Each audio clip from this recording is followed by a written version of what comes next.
आज के इस वीडियो में हम बात करेंगे डॉक्टर होमी जहांगीर भाभा की।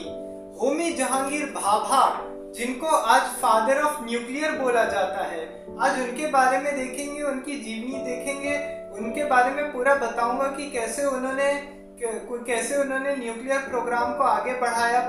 न्यूक्लियर प्रोग्राम को आगे बढ़ाने के लिए जवाहरलाल नेहरू और लाल बहादुर शास्त्री को बताया। उन्होंने कैसे अणुबम बनाने के लिए बताया कि कैसे पीसफुल न्यूक्लियर टेस्ट किया जा सकता है। और जो 1998 में जो पोखरण में न्यूक्लियर टेस्ट हुए थे, उसमें भी होमी भाभा का कहीं ना कहीं रोल रहा है। अगर होमी भाभा आज नहीं होते तो हो सकता है कि परमाणु शक्ति नहीं संपन्न देश नहीं बन पाता आज हमारा भारत। आज भी इस चीज के लिए स्ट्रगल कर रहा होता। तो क्या चीजें हैं, इस बारे में हम पूरा डिटेल में देखेंगे। शुरुआत करने से पहले आप सबको बता दूं कि प्लीज चैनल को सब्सक्राइब जरूर कर ले और वीडियो को पूरा आखिरी तक देखा करें। आप सभी को मेरी तरफ से गणेश चतुर्थी की बहुत बहुत शुभकामनाएं। पहले तो चलिए शुरुआत करते हैं। तो देखिए, डॉक्टर होमी जहांगीर भाभा जो थे, ये बहुत ही महान साइंटिस्ट थे, भारत के सबसे महान साइंटिस्ट में से एक थे। इनका जन्म 30 अक्टूबर 1909 को मुंबई के एक पारसी फैमिली में हुआ था। वेल्दी फैमिली थी, काफी पारसी फैमिली के थे ये। इनके पिताजी जो थे, इनका नाम था हरमस जी भाभा। ये पेशे से एक वकील हुआ करते थे। इनकी माताजी जो थी वो हाउसवाइफ थी। और जो इनकी जो फैमिली थी ना, इनकी जो फैमिली थी काफी ज्यादा अमीर परिवार से थे ये। इनकी फैमिली का रिलेशन है ना, बड़े इंडस्ट्रियलिस्ट JRD टाटा से कनेक्शन था। इनकी बुआ की शादी JRD टाटा के बेटे से हुई थी। तो ऐसे करके इनका काफी अच्छा रिलेशन था भी इन लोग से। तो ये काफी ज्यादा पैसे वाले लोग थे। तो अब इस वजह से क्या हुआ कि होमी भाभा की भी काफी अच्छी जगहों पे पढ़ाई हुई। अब शुरुआत में क्या हुआ, देखिए, अब मैं कुछ चीजें इनके बारे में बताता हूँ। शुरुआती पढ़ाई तो माफ कीजिएगा, शुरुआती पढ़ाई डॉक्टर भाभा की तो मुंबई में ही हुई। मुंबई यूनिवर्सिटी से, मतलब मुंबई के स्कूल में पढ़ाई हुई। मुंबई विश्वविद्यालय में पढ़ाई करने के बाद मुंबई हाई स्कूल में पढ़ाई की। लेकिन आपको एक और बात बता दूं यहाँ पे कि डॉक्टर भाभा को जब छोटे थे, बचपन से उनको नींद नहीं आती थी। उनको नींद नहीं आने की सबसे बड़ी प्रॉब्लम थी। तो वो रात में हमेशा रोते रहते थे। तो इस वजह से क्या हुआ कि उनके पेरेंट्स ने डॉक्टर से सलाह ली कि इनको क्या करना चाहिए, इनको नींद आती नहीं है, तो इनके लिए क्या किया जाए। ये दिन भर रोते रहते, तो इनका कुछ इलाज निकालिए। तो फिर डॉक्टर ने इनको सलाह दी। तो उनके सामने रोज रात में ग्रामोफोन बजाया जाता था। और उसके बाद क्या हुआ कि इनको धीरे धीरे म्यूजिक में भी इंटरेस्ट आने लग गया। जैसे इंडियन म्यूजिक हो गया या वेस्टर्न का कोई क्लासिकल म्यूजिक था। धीरे धीरे इन सब में इनका इंटरेस्ट बढ़ने लग गया। अब धीरे धीरे ये पेंटर भी बन गए। मतलब उनको पेंटिंग का भी काम था, मतलब पेंट करने का भी काफी शौक लग गया। इस वजह से ड्राइंग वगैरह बनाने का, फोटोज वगैरह बनाने का। तो इस वजह से क्या हुआ कि धीरे धीरे इन सब में भी इनका शौक बढ़ता गया। तो ऐसे करके क्या हुआ कि ये आर्टिस्ट भी बन सकते थे, अगर ये आर्ट में भी काफी ज्यादा टैलेंटेड थे। तो एक दिन एक चित्रकार ने इनके भाभा के बनाए हुए चित्रों को देखा था और बोला था उनके पेरेंट्स को कि आपका बालक एक दिन महान कलाकार भी बनेगा। लेकिन हुआ कुछ और। अब क्या हुआ कि अब इन्होंने 12th पास कर ली, तो उनकी काफी अच्छी फैमिली थी। धीरे धीरे क्या हुआ कि वो जब 18 साल के हुए तो 1927 में आगे की पढ़ाई करने के लिए इंग्लैंड चले गए। अब आगे की पढ़ाई करने के लिए इंग्लैंड गए। इंग्लैंड में क्या हुआ कि उन्होंने कैम्ब्रिज यूनिवर्सिटी में एडमिशन लिया, ऑक्सफोर्ड, कैम्ब्रिज, इन सब से पढ़ाई की। लेकिन अब उन्होंने इंजीनियरिंग की पढ़ाई की। उनके पेरेंट्स भी चाहते थे कि ये इंजीनियर बने बड़े होके, और है ना, उनके बिजनेस को देखे। जो उनकी रतन टाटा की जो फैमिली का उनका पूरा बिजनेस वगैरह है, उसको संभाले और उसमें काफी अपना बड़ा योगदान दे। लेकिन अब क्या हुआ कि धीरे धीरे अब ये जब जैसे ही ऑक्सफोर्ड में गए, तो उसके बाद क्या हुआ कि ऑक्सफोर्ड में जाने के बाद उनको धीरे धीरे उनकी रुचि बढ़ने लगी विज्ञान में और फिजिक्स में। फिजिक्स से वो अब धीरे धीरे क्लोज होते गए। अब उसके बाद क्या हुआ कि उन्होंने अपने पेरेंट्स को ये लेटर लिखा कि देखिए पिताजी, मेरी फिजिक्स में काफी ज्यादा रुचि हो गई है, मैंने यहाँ पे काफी ज्यादा पढ़ाई की इस बारे में, तो मेरा इस सब्जेक्ट में काफी ज्यादा मन लगता है, तो मैं इसमें आगे कुछ करना चाहता हूँ। अब उन्होंने फिर ये भी बताया कि देखिए आपका भी कहना सही है कि मैं आगे आके इंडिया आके बिजनेस करूँ, आप रतन टाटा जी का या उनकी जितनी फैमिली है, सबका बिजनेस संभालूं, आपकी भी बात जग जाहिर है, लेकिन आज मेरा बिजनेस करने का मन, लेकिन जिसको जिस फील्ड में इंटरेस्ट होता है वो भी उस चीज़ में आगे कुछ ना कुछ करता ही है। तो मैं भी अपनी फील्ड में करना चाहता हूँ। तो उन्होंने करने की परमिशन दे दी और उन्होंने बोला कि ठीक है, जो काम करते हो मेहनत से करना, लगन से करना। अब धीरे धीरे क्या हुआ कि उनकी फिजिक्स में रुचि बढ़ती गई। अब वो इंग्लैंड में फिर धीरे धीरे काम करने लगे। अब कई जगहों पे उन्होंने पढ़ाई की। उसके बाद क्या हुआ कि अब कुछ जगहों पे नौकरी करने लगे। अब धीरे धीरे उनको साइंस के बारे में काफ़ी चीज़ें पता होने लग गई। फिर वो एक एक चीज़ रिसर्च करते थे। रिसर्च करने के बाद क्या हुआ, वो लोगों को बताया करते थे। एक तरह से उन्होंने साइंटिस्ट के तौर पर अपनी पहचान बना ली थी। अब ये क्या हुआ था कि इस वजह से, इतना बिजी होने की वजह से इंडिया नहीं आ पा रहे थे और अपनी फैमिली से नहीं मिल पा रहे थे। तो संजोग से क्या हुआ कि साल 1939 में इन्होंने वेकेशन के लिए बोला, सिक लीव लेके, ये छुट्टी लेके कुछ टाइम के लिए इंडिया आ गए। अब जैसे ही क्या हुआ, लेकिन जैसे ही अब इंडिया आए हुआ कुछ और। अब देखिए, अब ये इनके लिए वरदान साबित हुआ। अब बताता हूँ आपको कि ये कैसे वरदान साबित हुआ। देखिए, अब उसके बाद क्या हुआ कि जैसे ही इंडिया आए, तब उसके बाद क्या हुआ कि इधर हिटलर का तो आप सब जानते हैं कि हिटलर ने इधर जर्मनी पे इधर अटैक कर दिया और इधर से पूरा करते कराते है ना वर्ल्ड वॉर 2 शुरू हो गया। मैंने वर्ल्ड वॉर 2 और वर्ल्ड वॉर 1 दोनों पे पूरा हिस्ट्री कवर किया हुआ है, तो आप उसको देख लीजिएगा। तो उसके बाद क्या हुआ, इधर हिटलर ने चालू कर दिया। अब ब्रिटेन में रहना उस समय भारतीयों के लिए खतरे से खाली नहीं था, क्योंकि देखिए हो सकता है कि है ना, अगर इधर हिटलर अगर यहाँ पे अगर कुछ कर लेता तो हो सकता है कि है ना कुछ हो जाता। जैसे अगर मान लीजिए अगर ये सब रहता तो कुछ ना कुछ इधर हो जाता और किसी की भी जान जा सकती थी। तब इस वजह से क्या हुआ कि अब ये यहीं से ही जो है अब इंडिया आ गए। इंडिया आने के बाद क्या हुआ, इन्होंने और पढ़ाई की और फिर 1942 में आते 1942 में ये बेंगलोर आ गए। बेंगलोर के IISc में ये प्रोफेसर के पद पे काम करने लगे। यहाँ पे IISc आज भी ये बहुत बड़ी यूनिवर्सिटी है, बेंगलोर की इंडियन इंस्टीट्यूट ऑफ साइंस। तो यहाँ से IISc में ये पढ़ाने लगे विक्रम साराभाई के साथ मिलके। इन्होंने क्या हुआ कि ट्रॉम्बे की सबसे पहले तो इन्होंने इसकी स्थापना की, क्या बोलते हैं, सबसे पहले क्या स्थापना की इन्होंने 1942 आते इन्होंने न्यूक्लियर एटॉमिक एनर्जी इसकी स्थापना की। इससे क्या हुआ कि अभी ये न्यूक्लियर, इसमें क्या करते थे ये विक्रम साराभाई के साथ मिलके न्यूक्लियर पे भी काम करने लगे। हालांकि विक्रम साराभाई तो इसरो में करते थे, तो थोड़ा उनसे भी हेल्प लेते थे, या और भी इन्होंने लोगों को इसमें जोड़ने की कोशिश की।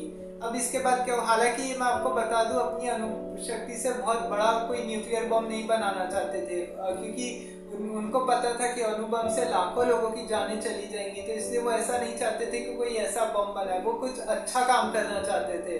तो अब इसके बाद क्या हुआ कि 1945 में इन्होंने फिर TIFR की स्थापना करी। और TIFR, आप कभी TIFR जाके देखिएगा, ये मुंबई में है, Tata institute of fundamental research centre. ये डॉक्टर होमी भाभा ने रखा था।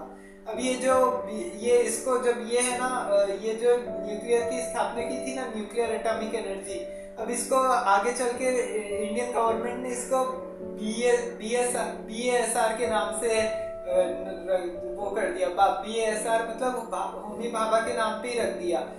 BASR, Bhabha atomic research centre, ऐसा नाम रख दिया गवर्नमेंट ने। अब उसके बाद क्या हुआ कि 1945 में इन्होंने स्थापना की TIFR की। और TIFR आज भी लोगों के लिए काफी ज्यादा इम्पोर्टेंट है और ये काफी ज्यादा सुंदर है। इनको काफी ज्यादा, क्योंकि पेंटिंग में और इन सब में काफी ज्यादा रुचि थी, तो इन्होंने ही पूरा बनाया था कैसे फर्नीचर होना चाहिए, यहाँ पे क्या होना चाहिए, इसमें अगर कोई घर वर बन रहा हो तो उसमें ये लोगों को बताते थे कि ऐसे नहीं ऐसे करना चाहिए। काफी ज्यादा ये टैलेंटेड थे, तो इस वजह से ये काफी ज्यादा सुंदर रहा। ये आज भी बहुत सुंदर है, कभी देख के आइए, देखने अगर आज भी बहुत सारे साइंटिस्ट जाते हैं इसको, और जैसे कोई भी रिसर्च होता ही रहता है इसमें न्यूक्लियर से रिलेटेड। अब उसके बाद क्या हुआ कि ये सब चल ही रहा था। फिर उसके बाद क्या हुआ कि इधर 1947 में इंडिया को आज़ादी मिल गई, 2 टुकड़ों में बट गया इंडिया, भारत और पाकिस्तान। तो उसके बाद क्या हुआ कि अब 1947 आते क्या हुआ कि अब इधर तो सब नॉन अलाइंड मूवमेंट को चुना था ना इंडिया ने, कि ना हम USA के साथ जाएंगे और ना ही USSR के साथ जाएंगे, मतलब हम एक तरफ ही रहेंगे, किसी का साथ नहीं देंगे। तो इस वजह से क्या हुआ कि इधर यूएसए और यूएसएसआर सबको लगने लगा कि इंडिया तो हमारे साथ रहेगा नहीं, तो इनके ऊपर कैसे भी न्यूक्लियर अटैक करके कोई भी अटैक करके इनको हम कर देंगे। लेकिन इंडिया की हमेशा से नॉन अलाइंड मूवमेंट की पॉलिसी रही है और सबने यही बोला था कि देखिए भारत ज्यादा दिनों तक नहीं चलने वाला है। हालांकि सबने अपने हिसाब से अपना अपना योगदान दिया, चाहे वो पंडित नेहरू हो, चाहे वो लाल बहादुर शास्त्री हो, चाहे वो इंदिरा गांधी हो, कोई भी हो, जितने भी प्रधानमंत्री आए हैं सबने अपने अपने कार्यकाल में जितना सबसे हुआ है सबने काम किया है। तो उसके बाद क्या हुआ कि अपने पास अब फिर धीरे धीरे क्या हुआ कि फिर 1948 में इन्होंने क्या किया कि जवाहरलाल नेहरू को एक लेटर लिखा और उन्होंने बताया कि कैसे इंडिया को पीसफुल न्यूक्लियर टेस्ट में वो किया जा सकता है, पीसफुली इंडिया में न्यूक्लियर टेस्ट किया जा सकता है।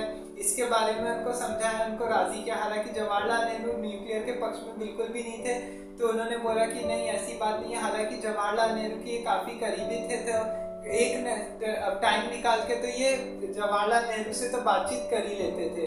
इंदिरा गांधी ने एक बार रेडियो पे भी, एक बार संसद में भी ऐसा कहा था।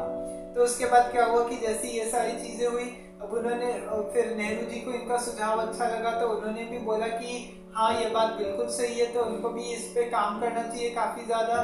तो इसके बाद धीरे धीरे करके ऐसे क्या होने लगा कि न्यूक्लियर पे ये लोग काम करने लगे।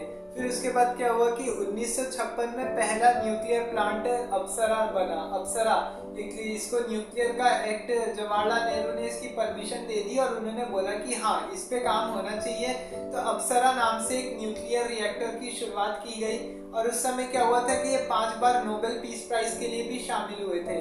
और ये आपको बता दूं, ये जो IISc में जहाँ पे ये प्रोफेसर बने थे ना, वहाँ पे डॉक्टर CV रमन, चंद्रशेखर वेंकट रमन, ये है ना वहाँ के फाउंडर रहे थे। मतलब ये यहाँ पे भी ये भी प्रोफेसर हुआ करते थे। किसी दिन अपन CV रमन के बारे में भी जानेंगे कि कौन थे ये। अब उसके बाद क्या हुआ कि जैसे ये सारी चीजें हुई, तो उसके बाद क्या हुआ कि अब जब ये सब हो रहा था तो उसके बाद उन्होंने ये एक्ट लागू कर दिया, अप्सरा नाम से न्यूक्लियर रिएक्टर चालू कर दिया अपना। और उसके बाद क्या हुआ कि धीरे धीरे न्यूक्लियर पे काम होने लगा। अब इधर अमेरिका को काफी ज्यादा शक होने लगा कि ऐसे तो होगा नहीं, इस तरीके से अगर चलेगा तो काम चलेगा, काम नहीं होने वाला। अब धीरे धीरे ऐसे करके सब चल ही रहा था कि इधर 1962 में क्या हुआ कि चीन ने भारत पर आक्रमण कर दिया। अब चीन ने इधर भारत पे जब आक्रमण किया तो उसके बाद क्या हुआ कि हिंदी चीनी भाई भाई के नशे में सब इतने चूर थे कि लेकिन चाइना से इतनी बड़ी हार मिली। और उसके बाद क्या हुआ कि जैसे ही चाइना से इतनी बड़ी हार मिली तो उसके बाद क्या हुआ कि सबको लगा कि है ना चाइना भी कभी न्यूक्लियर अटैक कर सकता है। तो चाइना ने भी इधर 1964 में न्यूक्लियर टेस्ट कर लिया। तो इसके बाद क्या हुआ कि इसी के बाद 27 मई 1964 को जवाहरलाल नेहरू की डेथ हो गई।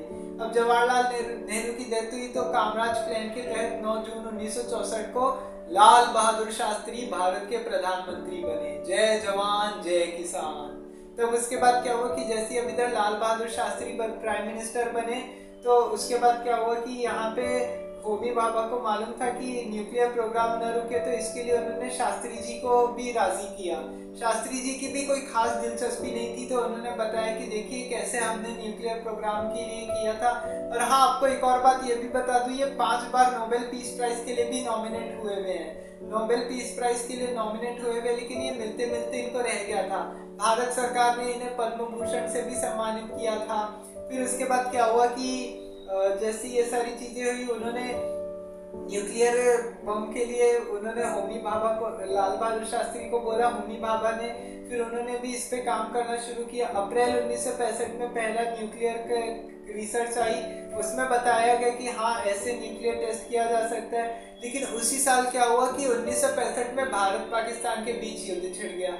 दिसंबर 1965 में फाइनली होमी जहांगीर भाभा को ये मंजूरी दे दी गई कि वो अपना न्यूक्लियर टेस्ट करवा सकते हैं इंडिया में। मतलब इसके लिए उन्होंने लाल बहादुर, एक बार होमी भाभा ने रेडियो पे ये भी कहा था कि अगर सरकार इजाजत दे दे तो मैं डेढ़ साल में, मतलब पूरे 18 महीनों के अंदर अंदर एक बड़ा न्यूक्लियर बम बना के दे सकता हूँ और इंडिया को परमाणु शक्ति संपन्न देश बना सकता हूँ भारत को।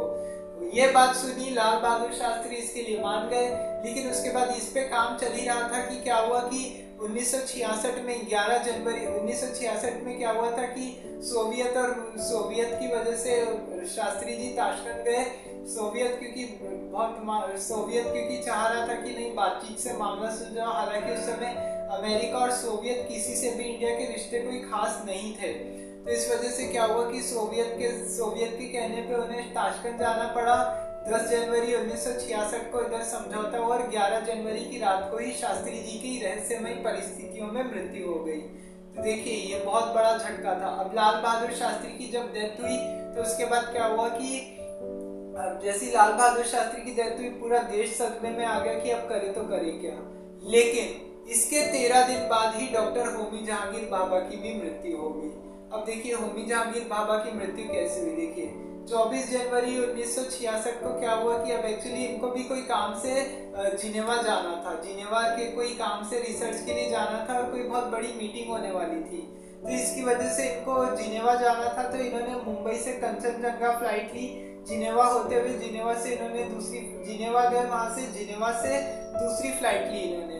दूसरी फ्लाइट से यहाँ से लंदन जा रहे थे। जिनेवा के पास एक ऊंचा पहाड़ था माउंट ब्लॉक से ये प्लेन टकरा गया और यहीं पे क्रैश हो गया। और इसी दुर्घटना में 117 यात्री समेत डॉक्टर भाभा की भी मृत्यु हो गई। अब देखिए डॉक्टर भाभा की मौत कैसी हुई ये भी इस पे मिस्ट्री है। इस पे भी इसको लेके भी काफी ज्यादा शक होता है लोगों को। कोई बोलता है कि अमेरिका की CIA ने मरवाया, कोई बोलता है KGB ने मरवाया, क्योंकि अमेरिका और सोवियत ये दो सुपर पावर थे उस समय और ये दोनों नहीं चाह रहे थे कि है ना इंडिया न्यूक्लियर टेस्ट करे। लाल बहादुर शास्त्री की भी मौत कैसी हुई थी उस पर भी मैंने एक वीडियो बनाया है, तो आप वो भी देख सकते हैं। तो उसके बाद क्या हुआ कि अब जैसे इधर होमी भाभा की मृत्यु हो गई, न्यूक्लियर का काम अधूरा रह गया। लेकिन जो इन्होंने अपने योगदान भारत में जो योगदान दिया, अब उसके लिए भी क्या हुआ कि अब CIA के द्वारा अब कुछ कंपनियों के द्वारा ये दावा किया गया था कि नहीं ये प्लेन में है ना ये करवाया गया, क्या बोलते ब्लास्ट करवाया गया था, इस बम रखा गया था जिसकी वजह से प्लेन ब्लास्ट हो गया। अब कुछ लोगों का ये कहना है कि नहीं उधर पायलट की सबसे बड़ी गलती थी। पायलट ने क्या किया कि अगर जब प्लेन उधर पहाड़ से चढ़ रहा था तो वहां से चढ़ते वक्त इसने क्या किया कि वो एकदम ऊपर ऊंचाई पे होते हुए इसने कंट्रोल रूम में सिग्नल भेजा और कंट्रोल रूम में सिग्नल भेजने के बाद इधर से क्या हुआ कि इधर वो कंट्रोल रूम ने बोला था कि ऐसे फ्लाइट को लेके जाओ, तो फ्लाइट का पायलट ने ध्यान दिया नहीं, उसको लगा कि पहाड़ नीचे होगा तो ये पहाड़ से टकरा के वहीं पे क्रैश हो गया। अब कुछ लोगों का ये मानना है कि नहीं ये प्लेन कोई दूसरे प्लेन से टकराया उस वजह से क्रैश हो गया और उसकी मौत और ये वहीं पे गिर गया और वहां पे होमी भाभा की डेथ हो गई। तो देखिए लेकिन अब क्या इस पे हुआ था इस पे कोई पता नहीं है। हालांकि आपको मैं एक और बात बता दूं कि साल 2008 में इसको लेके बुक पब्लिश की गई थी। रॉबर्ट क्राउनियर CIA के एक एजेंट थे जो इन्होंने उसमें कबूल किया था कि भारत के nuclear scientist doctor Homi Jahangir Bhabha और भारत के प्रधानमंत्री लाल बहादुर शास्त्री को मरवाने में CIA का ही हाथ रहा है। हालांकि उस समय क्योंकि वो रिटायर हो चुके थे और जब एजेंसी में आप होते हैं तो देखिए इस तरह की चीजें रिवील नहीं कर सकते क्योंकि ये बहुत मुश्किल होता है। पकड़े गए तो दिक्कत हो जाएगी, तो इसलिए आपको सब छुपा के करना पड़ता है। और 1960 और 70 के दशक में तो CIA ने बहुत कुछ किया है कि बहुत सारे देशों में तख्ता पलट हो चुका है CIA की वजह से। तो सोचिए CIA अमेरिका ये लोग बहुत उल्टा सीधा करते थे। आज मैं बता दूं आपको जब ये ओबामा आया है ना उसके बाद से भारत और अमेरिका के रिलेशन सुधरे हैं। और हालांकि बाद में तो ये डोनाल्ड ट्रंप ने कबाड़ा कर दिया सबको और आज भी ये ट्रंप तो देखे कुछ ना कुछ करता ही रहता है, अभी भी उसका चल ही रहा है। अभी वो टैरिफ को लेके वो मोदी ने बोल दिया कि मोदी से बात करनी थी, इसको मोदी जी ने फोन नहीं उठाया तो बस और 50% टैरिफ लगाने की धमकी दे दिया। खैर वो अलग मुद्दा है, लेकिन हाँ आज भी अमेरिका के रिलेशन ये खराब करने की कोशिश कर ही रहा है, कुछ ना कुछ तो चलता ही रहता है इसका, तो वो मुद्दा नहीं है। तब देखिए क्या हुआ, अगर देखिए उस समय अगर होमी भाभा की अगर डेथ नहीं होती, ये हमारे लिए बहुत बड़ा झटका है कि आज होमी भाभा हमारे बीच नहीं रहे, इतनी कम उम्र में हमको छोड़ के चले गए। अगर उस समय अगर उस समय अगर ये प्लेन क्रैश में इनकी मौत नहीं होती तो हो सकता है कि 1967 के एंड तक या 1968 की शुरुआत तक ही भारत न्यूक्लियर पावर बन सकता था। हालांकि उनके टाइम पे भी क्या हुआ था कि 1974 में होमी भाभा, राजा रमन्ना और होमी सेठना और राजा रमन्ना के मदद से ही उन्होंने न्यूक्लियर टेस्ट किया ही था। होमी भाभा के ने जो बताया था उस पे, ऑपरेशन स्माइलिंग बुद्धा के नाम से। तो खैर वो न्यूक्लियर कैसे हुआ था, 1998 में अटल जी के समय में भी ऑपरेशन शक्ति हुआ था, तो उस पर मैंने पूरा बताया हुआ, उसके बारे में भी पूरा वीडियो बनाया हुआ है कि कैसे भारत एक परमाणु शक्ति संपन्न देश बना था। तो ये उस पर भी वीडियो बनाया, तो आप वो भी देख सकते हैं। तो आज की इस वीडियो में इतना ही, आपसे अब कल किसी और टॉपिक पे मिलेंगे। ये था डॉक्टर होमी जहांगीर भाभा के बारे में। आपको ये वीडियो कैसा लगा कमेंट में बिल्कुल बताएं, और वीडियो को प्लीज शेयर जरूर कर दे, लाइक एंड शेयर करना न भूले, चैनल को सब्सक्राइब कर दे, बेल आइकन का बटन दबा दे। जाने से पहले आप सभी को हैप्पी गणेश चतुर्थी, गणपति बप्पा मोरया।